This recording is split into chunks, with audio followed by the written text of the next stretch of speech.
আমরা আলোচনা করছি একাদশ শ্রেণীর প্রথম সেমিস্টারের সংসদ নমুনা প্রশ্নপত্র সেট 2।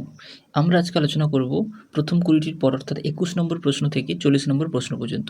প্রথম প্রশ্ন রয়েছে যে কোন সংবিধানের একটি প্রধান দোষ একটি স্থবির রক্ষণশীল, মানে কোন সংবিধানের একটা দোষ হলো রক্ষণশীল। এটি হবে দুষ্পরিবর্তনীয় সংবিধান। উত্তর হবে দুষ্পরিবর্তনীয় সংবিধান, অর্থাৎ দুষ্পরিবর্তনীয় সংবিধানের একটা ত্রুটি বা দোষ হলো রক্ষণশীলতা। এর পরের প্রশ্ন রয়েছে যে সংবিধান ব্যতীত রাষ্ট্র নৈরাজ্যের শাসন, এটা একটা উক্তি। সংবিধান ব্যতীত রাষ্ট্র নৈরাজ্যের শাসনের মানে হচ্ছে সংবিধান ছাড়া রাষ্ট্রে নৈরাজ্য দেখা দিতে পারে বা নৈরাজ্যের শাসন হবে। এটি কার উক্তি? এটি হচ্ছে জেলিনেকের উক্তি। জেলিনেক কি বলেছে না, জেলিনেক বলেছে যে সংবিধান ব্যতীত রাষ্ট্র হলো নৈরাজ্যের শাসন। এরপরে প্রশ্ন রয়েছে যে কোন রাষ্ট্রবিজ্ঞানী প্রস্তাবনাকে ভারতীয় সংবিধানের কিনোট হিসেবে অভিহিত করেছেন, মানে প্রস্তাবনাকে কিনোট বলেছে সংবিধানের, এটা কোন রাষ্ট্রবিজ্ঞানী বলেছেন? ভারতীয় সংবিধানের প্রস্তাবনাকে কিনোট বলেছেন আর্নেস্ট বার্কার। এখানে উত্তর হবে আর্নেস্ট বার্কার ভারতীয় সংবিধানের যে প্রস্তাবনা রয়েছে একদম প্রথমে, সেই প্রস্তাবনা বা ইংলিশে যেটাকে প্রিএম্বল বলা হয়, এটা হচ্ছে ভারতীয় সংবিধানের কিনোট। এটা কে বলেছেন না আর্নেস্ট বার্কার। এর পরের প্রশ্ন রয়েছে গণপরিষদই ছিল কংগ্রেস এবং কংগ্রেসই ছিল ভারত। এটি একটি উক্তি, এটি কে বলেছেন? গণপরিষদই ছিল কংগ্রেস এবং কংগ্রেসই ছিল ভারত, এটি বলেছেন গ্রেনভিল অস্টিন। এটি একটি বিখ্যাত তাত্ত্বিক বা সংবিধান বিশেষজ্ঞ। ইনি বলেছিলেন যে গণপরিষদই কংগ্রেস আর কংগ্রেসই ছিল ভারত। তার কারণ হচ্ছে গণপরিষদের সবথেকে বেশি কংগ্রেসের সদস্য ছিল, তাই জন্য এই মন্তব্যটি তিনি করেছিলেন। এর পরের প্রশ্ন, গণপরিষদ কতজন সদস্য নিয়ে গঠিত হয়? গণপরিষদে মোট 389 জন সদস্য ছিল এবং তার মধ্যে দেশীয় রাজ্য থেকে ছিল এবং ব্রিটিশ শাসিত প্রদেশ থেকে ছিল। কংগ্রেস বিভিন্ন আসনে বেশি জয়লাভ করে। এরপরের প্রশ্ন যে ভারতের সংবিধান কোন তারিখে গৃহীত হয়? দেখো, সংবিধান একটা তারিখে গৃহীত হয়েছিল এবং একটা তারিখে কার্যকর হয়েছিল। যেমন গৃহীত হয়েছিল 1949 সালের 26শে নভেম্বর, অর্থাৎ 1949 সালে 26শে নভেম্বর সংবিধান গ্রহণ হয়। আর 1949 সালের 26শে জানুয়ারি, মানে এই তারিখটা হচ্ছে সংবিধান কার্যকর হয়েছিল। 1950 সালে 26শে জানুয়ারি কার্যকর হয়েছিল এবং গৃহীত হয়েছিল 26শে জানুয়ারি 1949 সালে নভেম্বর মাসে। এর পরের প্রশ্ন রয়েছে ভারতের সংবিধান কোন তারিখে কার্যকর হয়? পরের প্রশ্নে রয়েছে এবং এটি কি বলেছিলাম যে 50 সালে 26শে জানুয়ারি, অর্থাৎ 26শে জানুয়ারি 1950 সালে ভারতীয় সংবিধান কার্যকর হয়েছিল। এরপরে প্রশ্ন, গণপরিষদের খসড়া কমিটির সভাপতি কে ছিলেন?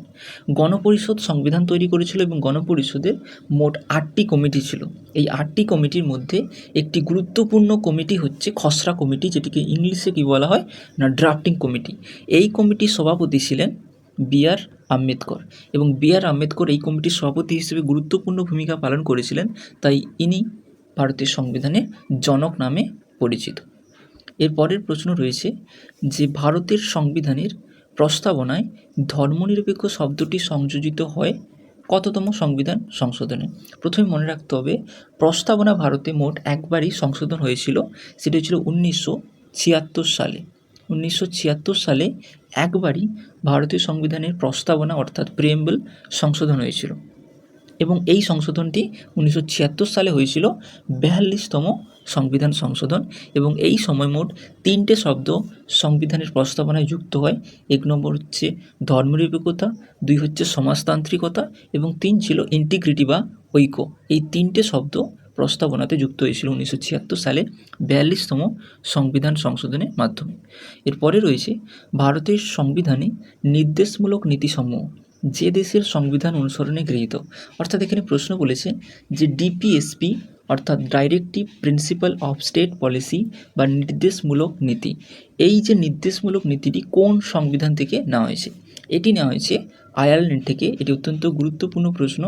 আয়ারল্যান্ড থেকে নির্দেশমূলক নীতি বা ডিপিএসপি নেওয়া হয়েছে। যেমন আমেরিকা থেকে নেওয়া হয়েছে মৌলিক অধিকার, ব্রিটেন থেকে সংসদীয় শাসন ব্যবস্থা নেওয়া হয়েছে। এরপরের প্রশ্ন, ভারতের সংবিধান ড্যাশ।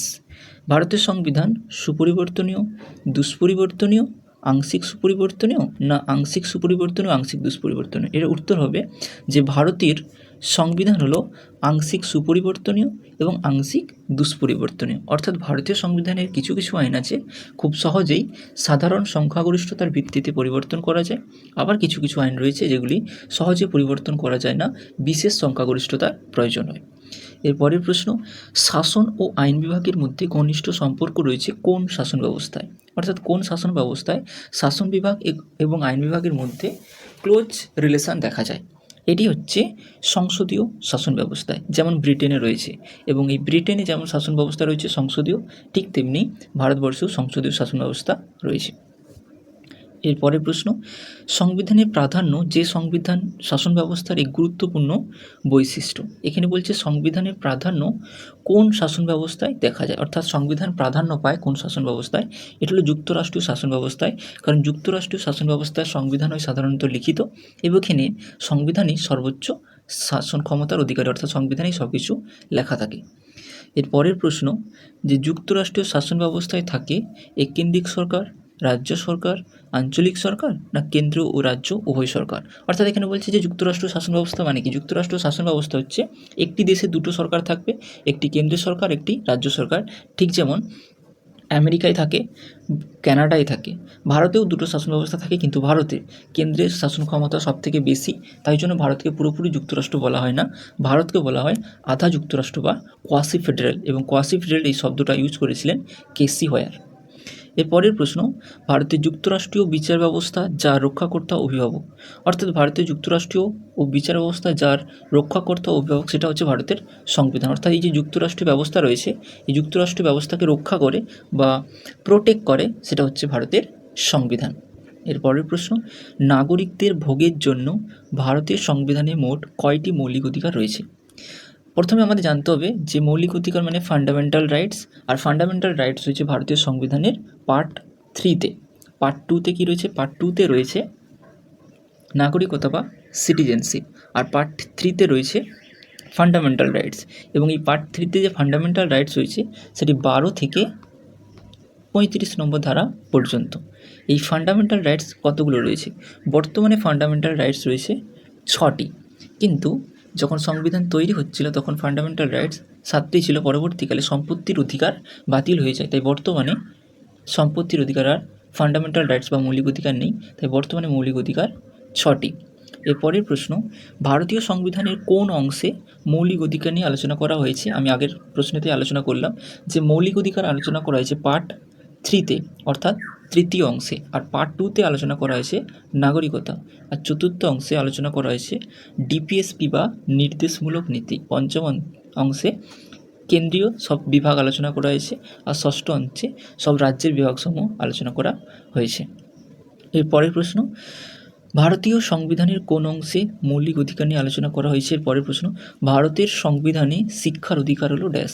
অর্থাৎ শিক্ষার অধিকার কিন্তু প্রথমে ভারতীয় সংবিধানে মৌলিক অধিকার ছিল না, পরবর্তীকালে 2002 সালে 86তম সংবিধান সংশোধনের মাধ্যমে শিক্ষার অধিকারকে মৌলিক অধিকারের অন্তর্ভুক্ত করা হয়েছে, এবং এটি ভারতীয় সংবিধানের 21A নম্বর ধারাতে মৌলিক অধিকার হিসেবে যুক্ত করা হয়েছে। তো বর্তমানে শিক্ষার অধিকার হলো মৌলিক অধিকার।